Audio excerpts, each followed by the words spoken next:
Now, I'm not a really big fan of anime packs, but this pack is pretty fun and good in my opinion. Before we jump into it though, my name is KushiKush. Feel free to like that video, it shows me a lot of love and support. And 95% of the people who watch my videos aren't subscribed, so if you want to support me, subscribe. Regardless, let's get into the pack. I'm going to be talking about all the new cards that came out, even the normals and the rares. I know I skipped over that in my last video where I looked at the update, but this one, we're going to be looking at everything. So let's start off with the normal and the rares, because there are some pretty cool ones. So the first new continuous trap in the game is Synchro Zone, and essentially this just lets you synchro summon during your opponent's turn. That's actually not bad because there are some synchro monsters that when they're summoned, they can do effects. It also has an effect that if your synchro monster that's a non-tuner leaves the field, you can just special summon it back from the graveyard. It's honestly not bad for a normal trap, and a lot of the cards in this set, the new ones specifically, are not bad.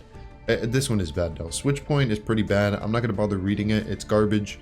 We're just going to go past it. Additional Mirror level 7 is weird. If you control level 7, you can special summon 2 level 7s with the same name from your deck. But then you take damage equal to their combined level. It's weird because if special summoning 2 monsters directly from your deck is a really strong effect, but what would you special summon? Also, you take damage, so the way to mitigate that is to special summon a monster with low attack. It's a weird card, but it might have its niches. It's a quick play spell as well. This doesn't make it bad at all. The next one is Battle Royale Mode Joining. Essentially, this is an equip spell. You equip it to your opponent's monster, and then their monster can't be destroyed by battle twice. When you deal damage to that opponent, you can pay like 2,000 life points and special summon a level 4 monster from your deck. That is an incredibly powerful effect. It's weird because this is just a normal, but that is like just any level 4 monster from your deck, just special summon it. It's weird, and you can do it twice, so I don't know.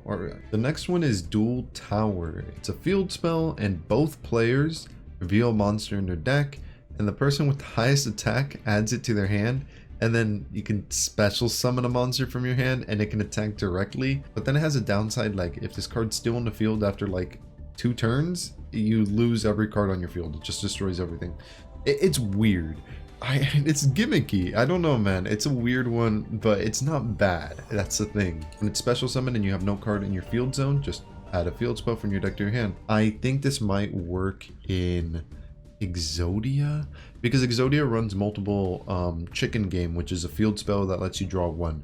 Besides that, I don't know. Maybe if there's a way to special summon it directly from the deck. The only way I can see this card actually being good is if you could figure out a consistent way to special summon it from the deck, which then just turns into searching a field spell, which isn't bad. Next up is a new Rose card. It's a plant support card, Rose Shaman. Tribute it, draw a card, and then if it's in your graveyard, you can target a plant in your graveyard, add it to your hand, which is cool, recursion effects. And then if you added a level 7 or higher, you can Foolish Burial, which is send a plant from your deck to the graveyard. All in all, not a bad card. I think the Rose cards are kind of neat. This isn't going to be like meta defining, but it's like not bad. Like it has a lot of decent effects. Tribute, draw, it has a graveyard effect, it has a Foolish Burial effect. I mean, it has a lot of things there. This one is kind of not good. Senko the Skybolt Star. This card has it so you can just special summon it from your hand, and then if it's in the graveyard, you can banish it, and then you control level 5 or higher warrior. You can potentially destroy an opponent's monster, but it's not a quick effect. It's just not good. Maybe in a mill strategy, I don't know. I'm not seeing it work out in any like real strategy. It's just too slow. The next one is also kind of weird. Todoroki, the Earthbolt Star. This one's a little bit better. It's just send a monster from your hand, special summon it, and then you can fusion summon during the battle phase, even during your opponent's turn, which is not bad at all, but only warrior fusion monsters, which is weird. But this card does have its uses. It's not as bad as the other one. And Urubonus, the Avatar of Malice. I think this is the first reptile support in a long time, and reptiles have some of the strongest spell cards in the entire game. I'm hoping that the future reptile support is going to be better. This one's not entirely bad. It's weird. It's Monsters your opponent control lose 300 attack and defense, which is whatever, because you can just tribute a reptile, special summon this card, and then the better effect is you can tribute a monster, including this monster, and then all monsters your opponent control lose attack and defense equal to that attack. Alright, we're moving on into the rares. We got a new reptile support rare continuous trap. This trap like locks you into reptiles. If you control a monster that's not a reptile, can't activate its effects, and can attack with it. But if a face-up reptile you control is destroyed by battle and sent to the graveyard, you can special summon a level 4 reptile from your deck. Now, is that good? Yeah, maybe in like 2010. It's too slow, bro. Destroyed by battle? What about by card effects? You can't even trigger it yourself unless you're crashing your reptiles, which means that you're like suiciding your monsters. That is no good. That is no bueno. I mean, it has a decent-ish effect where if it's destroyed in a spell and trap zone, you can return all your banished reptiles to your graveyard. But honestly, if it said destroyed by battle or card effect, it would be better, but it doesn't, so it's just meh. I wouldn't even use it. Xyz Align is weird. It's just, you just change the level of 2 monsters. It's a quick play spell. I guess you could use it to stop your opponent from like going into an XYZ. I don't know. It's kind of meh as well. Clockwork Night. Now, I expected this card to be an ultra or super rare. It's a rare. This card is really, really important for machine strategies, cyber dragon strategies. It's just a really good card in general. All face-up monsters on the field become machine monsters. Now, why is that important? Well, there is this little cyber dragon combo where if you normal summon or special summon any of the cyber dragons and they're considered actually cyber dragon, you can go into this fusion monster that just uses monsters on either side of the field. And if your opponent has machine monsters, which this spell makes them, you can just use your opponent's monsters, and it's contact fusion. It's really OP. Besides that, all your machine monsters gain 500 attack and defense. Also, since your opponent has machine monsters, they lose 500 attack and defense. So you could just even run this in a stupid janky strategy, and it just boosts your monsters and lower their monster. But then it has like a graveyard effect on top of everything else, which is just amazing. You banish this card from your graveyard, discard a card, add an earth machine from your deck to your hand. Yeah, it's a Rhoda search. It searches any earth machine. This is one of the best cards in the entire set, and it's only a rare, which speaks a lot for the set, because the next cards are kind of good too. We got Evolution and Burst. Add 1 Overload Fusion from your deck to your hand. That's pretty much all it does. Is this card really, really good? Well, I made a video on the Cyber Dark Structure deck, and the main part of that deck is you use Overload Fusion to go into your big bad boss monster. The only problem is there is no way to search Overload Fusion. You only had 3 copies in your deck and you just had to hope to draw it. Well, now you have 3 more copies in your deck because this card searches it. So yeah, this is a welcome addition to the structure deck, and best of all, it's only a rare, which means that I'm going to be making a new video on Cyber Dragons and Cyber Darks, and this is going to be included. It's a good day for the budget players. Alright, moving up, we got Qardan the Clear-Sighted. I would only see this card being played in a deck that revolves around having a bunch of like traps and like stunny cards like Mistake or like Skill Drain and stuff like that.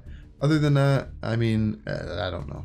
It looks like it's like a Winged Dragon of Raw card or something to do with like Divine Beast. I wouldn't necessarily run it in that strategy though. Chronicle Sorceress is interesting. It's like a Foolish Burial for like Dark Magician and Blue Eyes-esque cards. Not necessarily bad. I think it might be a little more better in Blue Eyes because there are some really good Blue Eyes cards you could send, like Whitestone a Legend and some other ones. But I don't know. This one has some potential. It really does. Foolish Burial cards are not bad. And another reptile, Lamia. This one is kind of cool. When it's normal or special summon, just add a level 8 reptile from your deck to your hand. And if it's banished, you can just protect your monster from being destroyed by card effects. Honestly, not bad. Just a search. It's literally in a reptile strategy. I think you would run this for real. It's pretty decent. And then we got Burning Dragon. This card's not good. In fact, it's like a card that would have been printed in like 2006, but it's not bad for the aspect that it's a dragon, and in certain dragon strategies, you might consider running one of it for the simple fact that you can discard 1 spell card and destroy all spawn traps on the field. So it may be a searchable Heavy Storm, but honestly, that's just being wishful. I think this card's kind of trash, but it might have its niches. Next up, we got Black Mamba. This one's really good, in my opinion. If you control a reptile, special summon it from your hand, straight up. And if it's normal summoned or special summoned and your opponent controls a monster, just Foolish Burial a reptile from your deck to the graveyard. That, it's just, the fact that you can just special summon it from your hand means it's an extender, which is nice. And then the fact that it's also a Foolish Burial built in, just makes it even better. It's a decent card. Alright, we're moving on to the super rares. We got Apophis the Swamp Deity. No. No. The only fact that it is a super rare is for the simple fact that if you're running a deck with a lot of continuous traps, like maybe it's like a stun strategy, this card can act as like a negate. You special summon it and then you can negate face-up cards, including spell or traps. But dude, like, really a face-up continuous trap monster in like 2023? No thanks. Next up is Soul Energy Max. It's support for Obelisk the Tormentor. I only like its graveyard effect. It's you can banish it during your main phase or battle phase, and then add an Obelisk the Tormentor from your deck to your hand, and immediately normal summon it. It's not particularly bad because you can do that during your opponent's turn. It's a quick effect, but like the on-field effect is kind of like like tribute to other monsters, destroy as many monsters your opponent controls as possible, and inflict 4,000 damage to them. Yeah, that's cool, but it's just too much build-up. Gravekeeper's Inscription. This card's cool, like legit cool. I think it might have some meta relevance, maybe in the side deck in tournaments, for the simple fact that neither player can activate cards in the graveyard.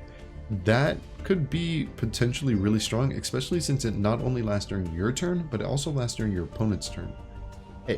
I could see this card seeing some meta relevance. It is very interesting. Next up, we got Kahyoreigetsu. This is weird. It's like good, but it's like so, I don't know why this card exists. It's so weird.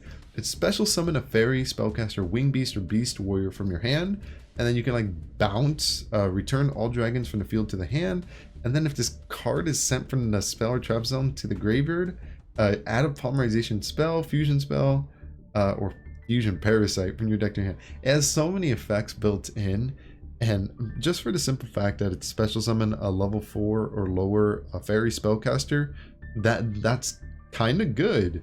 But then it has like the bounce into it, and then it can search a fusion spell. It is so weird. This is one of the weirdest cards I've seen. But that doesn't mean it's bad. It's decent. It's weirdly good. Overlay Network. I love XYZs, and this is literally, hey, target a monster on the field, special summon a monster from your graveyard with the same level, and you can only go into XYZs. So I would only run this in a deck that has like extra deck is just pure XYZs. But honestly, just a free special summon from your graveyard every single turn, that's not bad. That's pretty good.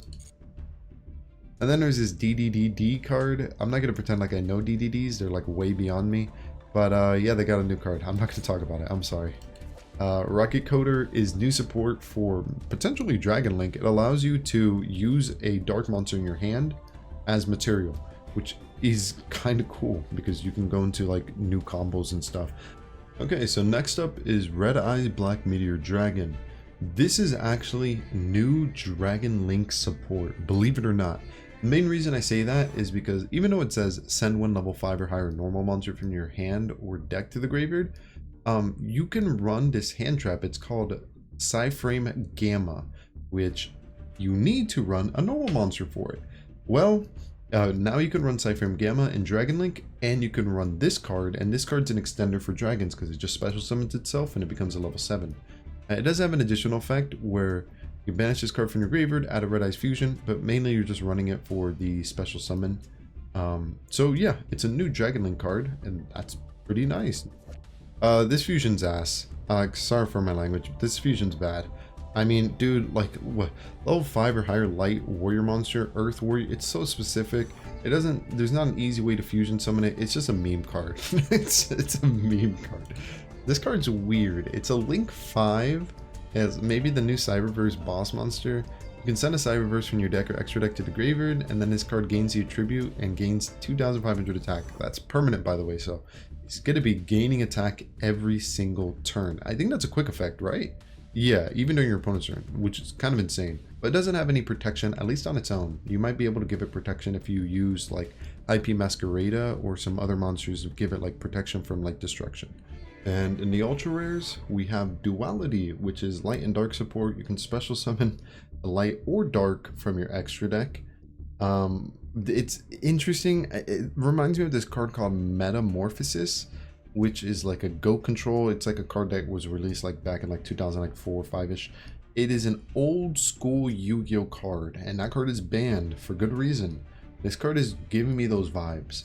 It might have some weird niche potential, but besides that, in a light or dark strategy, yeah, this is a good card. And then after that, we got Golden Rule, Crystal Beast support, and it's pretty damn good. Search your deck for 2 Crystal Beasts, put them in your spell and trap zone, special summon a Crystal Beast from your hand or graveyard. That's pretty much what it does. Very, very good. Very good card. Breaking the Ruined God. This one just makes Obelisk the Tormentor just unaffected by opponent's card effects. Also, you can special summon him from your hand or graveyard. And then if you tribute 2 or more monsters to like activate like an effect while you control Obelisk, you can just banish all monsters in your opponent's graveyard and inflict 500 damage for each of them. It's kind of cool. I think the best part about it is it's a quick spell. You can activate it during your main phase, you can set it, activate during your opponent's turn, and then just special summon Obelisk, who's a 4,000 monster, and then he's just unaffected. Pretty cool. After that, we got Shadow's Light. It's more light and dark support. This one is just tribute a dark monster, special summon a light monster from your deck or extra deck with the same original type or level. Like Metamorphosis and like Duality, it has a kind of similar effect, but then it has a graveyard effect that's a little bit different.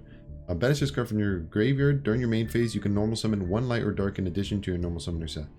That is pretty good. 2 normal summons is not bad in Yu-Gi-Oh! That cards that realistically give you 2 normal summons that you can make fairly easily are banned. So yeah, this is kind of cool. And we're getting to the monsters. We have Pharaonic Advent. This card's troll. The only way I could see somebody running this is in a deck where you need to specifically search out a continuous trap, or maybe you're running it in like a stun strategy where you need to search out skill drain. You only have 1 copy in your deck. This card is, well, you can tribute a monster, special summon it from your hand. It's 2,000. Okay. But if you tribute another monster, a fairy, fiend, or reptile, you can add a continuous trap from your deck to your hand. So yeah, cool. And then we got Red Eye Soul. It's a hand trap thing for Red Eyes. It's an ultra rare too. Yeah, essentially you just, if a monster is special summoned to your opponent's side of the field, you can send this card from your hand or field to the graveyard, special summon a Red Eyes from your hand or deck. And then if this card's on the field, you can like quick effect target a Red Eyes and then inflict damage to your opponent equal to its attack. It's a once per duel effect. You're mainly just going to be running it for the hand trap aspect. So if your opponent special summons something to the field, special summon a Red Eyes. Is it good? No. It's pretty bad, but it's cool. It's cool. Red Eyes is getting support at least, you know. Can't be hating. And then we got Blackluster Soldier support. This one I was actually waiting for like a lot because the Blackluster Soldier structure deck was missing this, at least to play the Blackluster Soldier aspect of it. This one is, if it's in your hand during your draw phase, you reveal this card in your hand, add a ritual spell from your deck to your hand. So that's not bad. But I think the real reason you'll run it is because it's a pretty good Blackluster Soldier ritual monster. It's pretty decent. So yeah. Moving on, we have Dark Magician, the Knight of Dragon Magic. This card is cool. Not for the on-field effect, it's just pierce damage for all your monsters. Yeah, who cares? The real reason it's cool is if this card is destroyed, you can special summon both 1 Dark Magician and 1 Gaia the Dragon Champion from your hand, deck, extra deck, and or graveyard. The 1 Dark Magician that's popping into my head from the extra deck is like Dark Magician Dragon Knight, where it's like a dragon monster, but it's considered Dark Magician. I think you could special summon that, and that's a good fusion monster. So this is just a cool card because it floats into a really good monster. I like that. Moving on, we have this one. It just blows my mind. Ultimate Great Insect. It is literally, if you control an insect with 2,000 or more defense and has an equip card equipped to it, you could tribute it, special summon this card, which cannot be destroyed by battle. I mean, it has good stats. And also, once per turn during the battle phase, if there's a card in the field zone, whether you or your opponent's, quick effect, you can destroy all monsters your opponent controls. It's a quick effect Raigeki during the battle phase. It can be summoned just from tributing one insect with 2000 or more defense with an equip spell. It is so bizarrely good.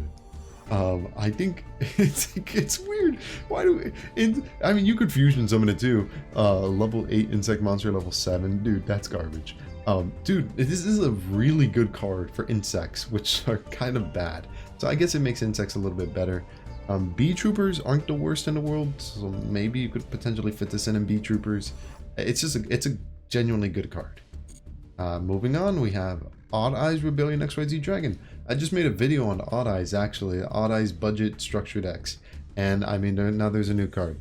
Not particularly a super good one. 2 level 7 pendulum monsters. And if it gets destroyed, it just goes in your pendulum zone and you can just special summon it back. It's not crazy. It's just a monster that just kind of stays around. If it dies, it comes back. That's about it. Nothing more to it. And then we have Utopia Rising.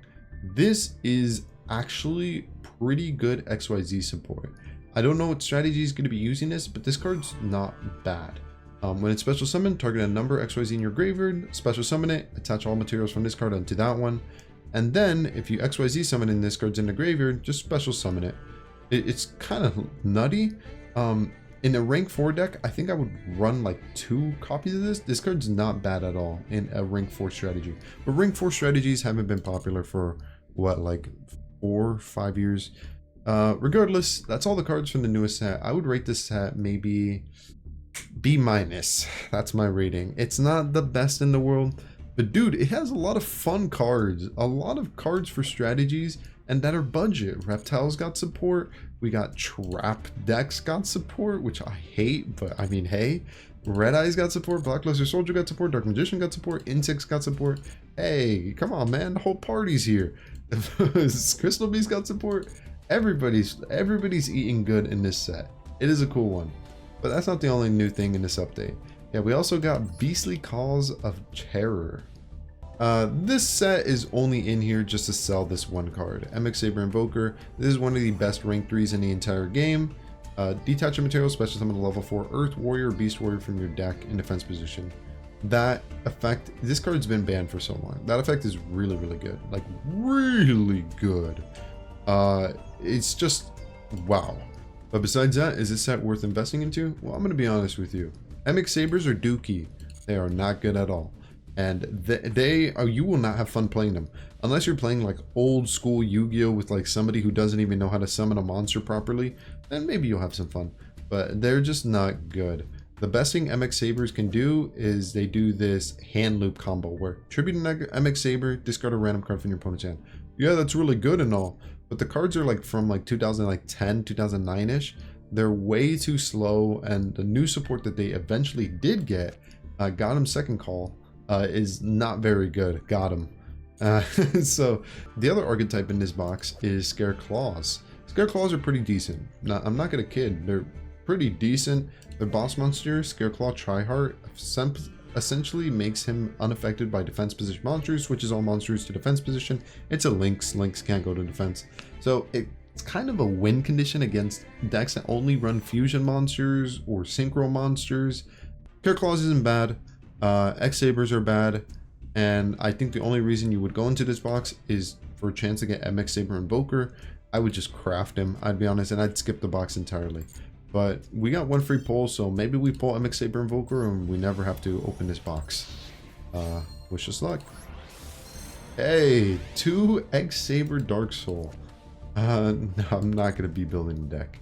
Anyways, that's going to be it for this video. I hope you enjoyed this video. I wanted to go over every single card and yada yada, lada yada. My name's KushiKush, and I hope you have a great day or night, and maybe I'll catch you next time. Consider subscribing. Later.